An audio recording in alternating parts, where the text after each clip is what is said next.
Store को है चलाना, अब तो है नया जमाना, तो क्या मैं करूं? रिटेल सॉफ्टवेयर तुम लो जो निम्बस ही हो, फिर जहाँ भी जाओ स्टोर साथ ले जाओ। निम्बस जो मैं लूं तो खर्चा भी करूं, वो भी हर महीने। मैं लूं कि ना लूं? खर्चा समझो भाई।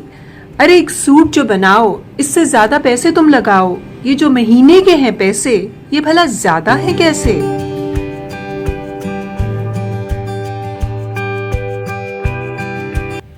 हाँ ये तो है, लेकिन सेल तो हो जाए पर इंटरनेट जो जाए तो क्या मैं करूं?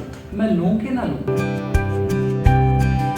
इंटरनेट जो जाए सेल न रुक पाए, ऑफलाइन में भी होता है काम, ऐसे ही तो नहीं निम्बस का नाम।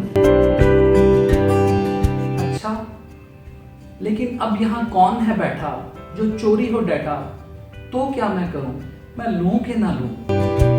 ना चोरी का डर ना कोई गड़बड़, माइक्रोसॉफ्ट में है निम्बस का घर।